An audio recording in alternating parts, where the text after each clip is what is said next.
शांति। आज 8 जनवरी 2022 की बाबा की साकार मुरली है।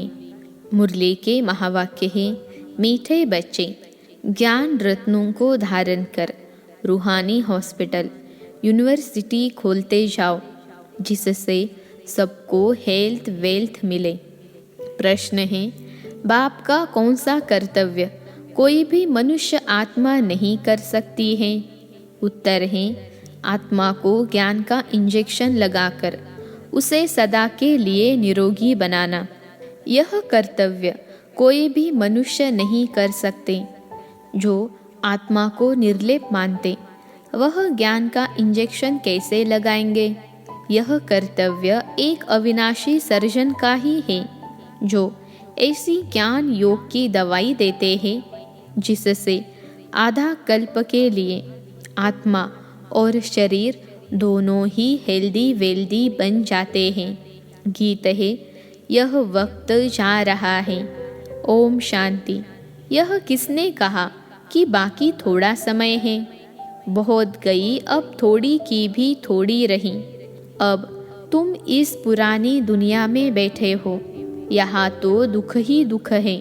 सुख का नाम निशान नहीं है। सुख है ही सुख धाम में। कलयुग को कहते हैं दुख धाम। अब बाबा कहते हैं, जबकि मैं आया हूँ तुमको सुख धाम ले चलने के लिए, तो फिर क्यों रुके हुए हो? दुख धाम से क्यों दिल लगी हुई है? दुख धाम के भांतियों से अथवा इस पुराने शरीर से क्यों दिल लगी है? हम आए हैं तुमको सुख धाम में ले चलने के लिए। सन्यासी कहते हैं, इस दुनिया का सुख तो काग विष्टा समान है, इसलिए उनका सन्यास करते हैं। तुम बच्चों को अब सुख धाम का साक्षात्कार हुआ है। यह पढ़ाई है ही सुख धाम के लिए, और इस पढ़ाई में कोई भी तकलीफ नहीं है। बाप को याद करना है, इस याद से ही तुम निरोगी बनेंगे। तुम्हारी काया कल्प वृक्ष समान बड़ी होगी। यह जो मनुष्य सृष्टि का झाड़ है, उनकी आयु 5000 वर्ष है। उसमें आधा कल्प सुख, आधा कल्प दुख है। दुख तो आधा कल्प तुमने देखा। बाप कहते हैं, पवित्र दुनिया में चलना है तो पवित्र बनो। श्रीमत कहती है, यह विष की लेन देन छोड़ दो, ज्ञान और योग की धारणा करो। जितना ज्ञान धारण करेंगे उतना निरोगी बनेंगे। बाप ने समझाया है, यह रूहानी हॉस्पिटल भी है तो यूनिवर्सिटी भी है। परमपिता परमात्मा आकर रूहानी हॉस्पिटल और यूनिवर्सिटी स्थापन करते हैं। हॉस्पिटल तो दुनिया में बहुत है, लेकिन ऐसे हॉस्पिटल और यूनिवर्सिटी दोनों इकट्ठी कहीं नहीं होती। यहाँ यह वंडर है। हॉस्पिटल और यूनिवर्सिटी हेल्थ और वेल्थ इकट्ठी मिलती हैं। फिर क्यों नहीं इस खजाने को लेने के लिए खड़े हो जाते हो? आजकल करते अचानक ही विनाश आ जाएगा। बाप श्रेष्ठते श्रेष्ठ मत देते हैं। तुम गवर्नमेंट को भी समझाओ। इस समय बेहद का बाप ऐसी हॉस्पिटल और यूनिवर्सिटी खोलते हैं जो सबको हेल्थ वेल्थ दोनों मिले। गवर्नमेंट भी हॉस्पिटल यूनिवर्सिटी खोलती है। उनको समझाओ, इस जिस्मानी हॉस्पिटल खोलने से क्या होगा? यह तो आधा कल्प से चलती आई है और मरीज भी बनते ही आए हैं। यह है फिर रूहानी हॉस्पिटल और यूनिवर्सिटी। इससे मनुष्य 21 जन्मों के लिए एवर हेल्दी वेल्दी बन सकते हैं। तो एजुकेशन मिनिस्टर, हेल्थ मिनिस्टर को भी समझाओ कि बेहद के बाप ने यह कंबाइंड हॉस्पिटल और यूनिवर्सिटी दोनों खोली हैं। आपको भी राय देते हैं, ऐसे खोलो तो मनुष्यों का कल्याण हो जाए। बाकी यह बीमारियां आदि तो जब से रावण राज्य शुरू हुआ है तब से शुरू हुई है। आगे तो वैद्य की दवाइयाँ थीं, अब तो अंग्रेजी दवाइयाँ बहुत निकली हैं। यह है अविनाशी सर्जन, जो अविनाशी दवाई देते हैं। तब गाया जाता है, ज्ञान अंजन सद्गुरु दिया। ज्ञान इंजेक्शन रूहानी बाप ही लगाते हैं आत्माओं को, और कोई आत्मा को इंजेक्शन लगाने वाला हो नहीं सकता। वह तो कह देते हैं आत्मा निर्लेप है। तो तुम समझाओ, उस हॉस्पिटल और यूनिवर्सिटी में तो लाखों रुपया खर्चा लग जाता है। यहाँ तो खर्चे की कोई बात नहीं। 3 पैर पृथ्वी चाहिए। जो कोई भी आए तो उनको समझाया जाए, बाप को याद करो तो एवर हेल्दी बनेंगे, और चक्र को जानने से चक्रवर्ती राजा बनेंगे। धनवान होगा तो बड़ी हॉस्पिटल यूनिवर्सिटी खोलेंगे, गरीब छोटी खोलेंगे। गवर्नमेंट कितने खोलती है। आजकल तो टेंट आदि लगाकर भी पढ़ाते हैं, और 2-3 सेशन रखते हैं, क्योंकि जगह नहीं है, पैसे नहीं हैं। इसमें खर्चे की कोई बात नहीं।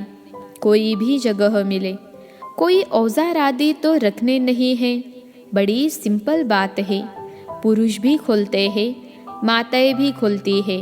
बाप कहते हैं तुम ही खोलो, तुम ही संभालो। जो करेगा सो पाएगा, बहुतों का कल्याण होगा। बेहद का बाप श्रीमत देते हैं श्रेष्ठ बनने के लिए। बहुत है जो सुनते हैं परंतु करते नहीं हैं, क्योंकि तकदीर में नहीं है। हेल्थ वेल्थ मिलती है बाप से। बाबा बैकुंठ की बादशाही देने आए हैं। हीरे जवाहरों के महल मिलेंगे। भारत में ही लक्ष्मी नारायण का राज्य था। ज़रूर उन्होंने बाप ने वर्षा दिया होगा। अभी तो कलयुग में दुख ही दुख है। फिर सतयुग की स्थापना मुझे ही करनी है। मनुष्य कोई हॉस्पिटल आदि खोलते हैं तो उद्घाटन करते हैं। बाप कहते हैं मैं स्वर्ग का उद्घाटन करता हूँ। अब तुम श्रीमत पर स्वर्ग के लायक बनो। कल्प कल्प तुम लायक बनते हो, यह नई बात नहीं है। देखा जाता है गरीब बहुत आते हैं। बाबा भी कहते हैं मैं गरीब निवाज हूँ। साहूकारों के पास धन बहुत है, इसलिए वह समझते हैं हम स्वर्ग में बैठे हैं। भारत गरीब है, उनमें भी जो अधिक गरीब हैं उन्होंने ही बाप उठाते हैं। साहूकार तो नींद में सोए पड़े हैं। कितना ज्ञान और योग बाबा सिखलाते हैं। तीसरा नेत्र भी बाबा ही देते हैं, जिससे तुम सारे चक्र को जान जाते हो। बाकी सब घोर अंधियारे में हैं। ड्रामा के आदि मध्य अंत का किसको भी पता नहीं है। पतित पावन बाप को ही भूल गए हैं। शिव परमात्मा के लिए कह देते हैं ठीक कर भीतर में है। तुम जानते हो अभी सबकी कयामत का समय है। आग में जल मर खत्म होंगे, फिर सबको वापिस ले जाऊंगा साथ में। मैं पंडा बन आया हूँ, तुम पांडव सेना हो ना। वह जिस्मानी यात्रा पर ले जाते हैं, वह जन्म जन्मांतर करते आए हैं। यह है रूहानी तीर्थ, इसमें चलना फिरना नहीं पड़ता है। बाप कहते हैं सिर्फ मुझे याद करो, रात को भी जाग कर मुझे याद करो। मेरे साथ बुद्धि का योग लगाओ, नींद को जीतने वाले बनो, तो तुम नज़दीक आते जाएंगे। वह है कुख वंशावली ब्राह्मण, तुम हो ब्रह्मा मुख वंशावली ब्राह्मण। अभी तुम रूहानी यात्रा में तत्पर हो, तुम्हें पवित्र रहना है। वह ब्राह्मण लोग खुद ही अपवित्र हैं तो औरों को पवित्र बना न सकें। तुमको तो पवित्र रहना है। रुद्र ज्ञान यज्ञ में पवित्र ब्राह्मण ही रहते हैं। वह ब्राह्मण लोग भल मंदिरों में रहते हैं। नाम ब्राह्मण है तो देवताओं की मूर्ति को हाथ लगा सकते हैं और उनको स्नान आदि भी कराते हैं, परंतु है वह पतित। बाकी और जो मनुष्य मंदिर में जाते हैं वह अगर नाम के ब्राह्मण नहीं हैं तो उनको हाथ लगाने नहीं देते हैं। ब्राह्मणों का मान बहुत है, परंतु है पतित विकारी। कोई कोई ब्रह्मचारी होंगे। बाप आकर समझाते हैं, सच्चे सच्चे ब्राह्मण ब्राह्मणिया वह है जो 21 कुल का उद्धार करे। कन्या अगर उद्धार करती होगी तो उनके माँ बाप भी होंगे। यह माँ बाप सिखलाते हैं, तुम 21 पीढ़ी स्वर्ग का मालिक बन सकती हो। बच्चे जानते हैं बाप है गुप्त। शिव बाबा ब्रह्मा द्वारा हमको सब राज समझाते हैं। यह दादा तो धंधा आदि करता था, अब बहुत जन्मों के अंत के जन्म के भी अंत में आकर शिव बाबा ने प्रवेश किया है और इन द्वारा ही ज्ञान सुनाते हैं। यह है रथ, शिव बाबा है रथी। अब निराकार परमात्मा समझाते हैं, यह रथ बहुत जन्मों का पतित है। पहले पहले यही पावन बन जाते हैं, नज़दीक में हैं। यह ऐसे नहीं कहते कि मैं भगवान हूँ, यह कहते मेरा यह बहुत जन्मों के अंत का जन्म है। वानप्रस्थ अवस्था ही पतित है, बाबा ने इनमें प्रवेश किया है। अब बाप कहते हैं, तुम अपने जन्मों को नहीं जानते हो, मैं तुमको बताता हूँ। यह भी बुद्धि में आता है, पतित पावन परमपिता परमात्मा ही है। वह बाप भी है, टीचर भी है, गुरु भी है। सारे ड्रामा के आदि मध्य अंत का राज समझाते हैं। तुम जानते हो बाबा हमको साथ ले जाएंगे। इस बाप टीचर गुरु की राय लेने से तुम ऊंच पद पाएंगे। कितना अच्छी रीति समझाते हैं। कोई तो धारणा कर श्रीमत पर चलकर ऊंच पद पाते हैं, जो श्रीमत नहीं मानते हैं वह ऊंच पद नहीं पाते हैं। बाबा कहते हैं, सुख धाम और शांति धाम को याद कर, इस दुख धाम को भूलते जाओ। अपने को अशरीरी समझो। अब हम वापिस जा रहे हैं, बाबा लेने आए हैं। हर एक को अपना अपना पार्ट रिपीट करना है। हर एक की आत्मा अविनाशी पार्टधारी है। दुनिया में कब प्रलय होती नहीं, यह दुख धाम है। फिर जाएंगे शांति धाम और सुख धाम में। यह बुद्धि में स्वदर्शन चक्र चलाते रहो और पवित्र रहो तो बेड़ा पार हो जाएगा। तुम काल पर विजय पा रहे हो, वहाँ तुम्हारी अकाले मृत्यु नहीं होती है। जैसे सर्प पुरानी खाल छोड़ नई लेते हैं, वैसे तुम भी खाल बदल नई ले लेंगे। ऐसी अवस्था यहाँ बनानी है। बस हम यह शरीर छोड़ स्वीट होम में जाएंगे। हमको काल खा नहीं सकता। सर्प का मिसाल वास्तव में सन्यासी दे नहीं सकते। भ्रमरी का मिसाल भी प्रवृत्ति मार्ग वालों का है। कहते हैं सेकंड में जीवन मुक्ति दे सकते हैं, जनक मिसल।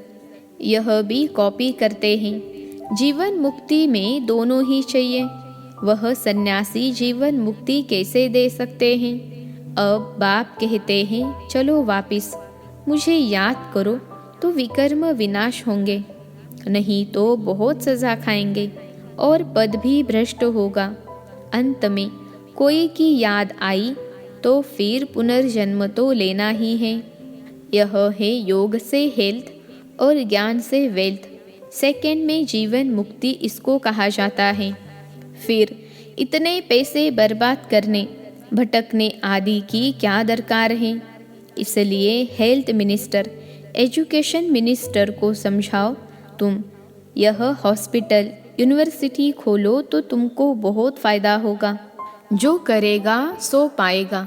साहूकारों का काम है साहूकारों का उद्धार करना।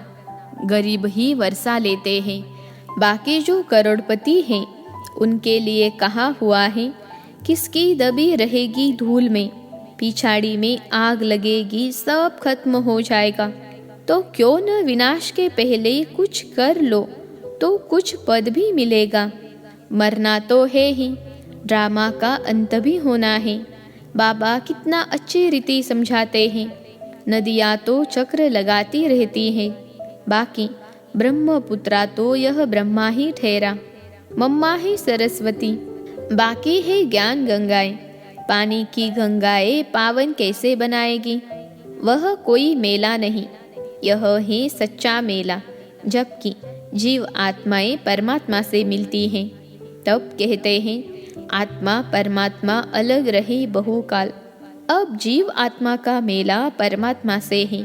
परमात्मा ने भी जीव का लोन लिया है, नहीं तो पढ़ाए कैसे? इसलिए उनको शिव भगवान कहा जाता है, जो इसमें प्रवेश कर ज्ञान देते हैं। सरस्वती को कहा जाता है गॉडेज ऑफ नॉलेज। ब्रह्मा को भी नॉलेज होगी, उनको नॉलेज देने वाला कौन? ज्ञान का सागर। तुम्हारे पास यह नॉलेज नंबरवार पुरुषार्थ अनुसार है, तो यह नॉलेज धारण कर श्रीमत पर चलना है। सारा मदार पवित्रता पर है, इस पर ही अबलाओं पर अत्याचार होते हैं।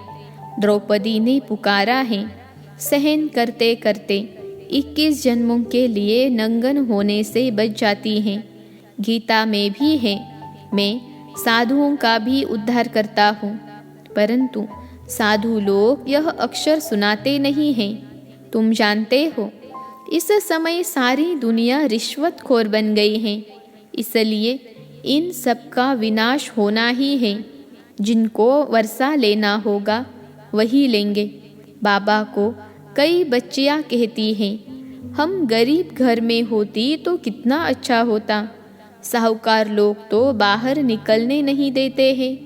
बाबा, हम कन्याएं होती तो कितना अच्छा होता। माताओं को सीढ़ी उतरनी पड़ती है। बाबा कहते हैं, वर्षा ले लो। मनुष्य को मरने में देरी नहीं लगती है। आफतें आदि बहुत होती हैं। आप सिर्फ अपने को आत्मा समझ मुझ बाप को याद करो। 84 जन्म पूरे हुए, अब वापिस घर चलना है कि यहाँ ही गोते खाने हैं?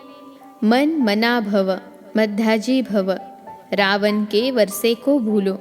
रावण श्राप देते हैं, बाप कहते हैं बच्चे बनेंगे तो वर्षा पाएंगे, श्रीमत पर नहीं चलेंगे तो वर्षा कैसे पाएंगे? यह रूहानी हॉस्पिटल खोलते जाओ। जमीन पड़ी रहती है, किराए पर दे तो भी अच्छा है, बहुत फ़ायदा है। अच्छा, मीठे मीठे सिखिलते बच्चों प्रति मात पिता बाप दादा का याद प्यार और गुड मॉर्निंग। रूहानी बाप की रूहानी बच्चों को नमस्ते। हम रूहानी बच्चों की रूहानी मात पिता बाप दादा को याद प्यार, गुड मॉर्निंग और नमस्ते बाबा नमस्ते। धारणा के लिए मुख्य सार। पहली पॉइंट है, बाप के समीप आने के लिए रूहानी यात्रा पर रहना है। रात को जाग कर भी यह बुद्धि की यात्रा जरूर करनी है। दूसरी पॉइंट है, सच्चे सच्चे ब्राह्मण बन 21 कुल का उद्धार करना है। स्वदर्शन चक्रधारी बनना है। काल पर विजय पाने के लिए इस पुरानी खाल से ममत्व निकाल देना है। आज का वरदान है, रूहानियत द्वारा वृत्ति, दृष्टि, बोल और कर्म को रॉयल बनाने वाले ब्रह्मा बाप समान भव।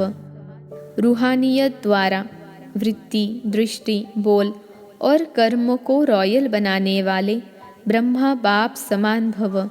विश्लेषण है, ब्रह्मा बाप के बोल, चाल, चेहरे और चलन में जो रॉयल्टी देखी उसमें फॉलो करो। जैसे ब्रह्मा बाप ने कभी छोटी छोटी बातों में अपनी बुद्धि व समय नहीं दिया, उनके मुख से कभी साधारण बोल नहीं निकले। हर बोल युक्ति युक्त अर्थात व्यर्थ भाव से परे, अव्यक्त भाव और भावना वाले रहें। उनकी वृत्ति हर आत्मा प्रति सदा शुभ भावना, शुभ कामना वाली रही। दृष्टि से सबको फरिश्ते रूप में देखा। कर्म से सदा सुख दिया और सुख लिया। ऐसे फॉलो करो, तब कहेंगे ब्रह्मा बाप समान। आज का स्लोगन है, मेहनत के बजाय मोहब्बत के झूले में झूलना ही श्रेष्ठ भाग्यवान की निशानी है। मेहनत के बजाय मोहब्बत के झूले में झूलना ही श्रेष्ठ भाग्यवान की निशानी है। आज के योग अभ्यास की पॉइंट है, लवलीन स्थिति का अनुभव करो। जैसे लौकिक रीति से कोई किसके स्नेह में लवलीन होता है तो चेहरे से, नैनों से, वाणी से अनुभव होता है कि यह लवलीन है, आशिक है।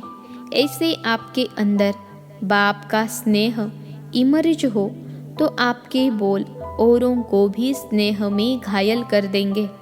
अच्छा, ओम शांति।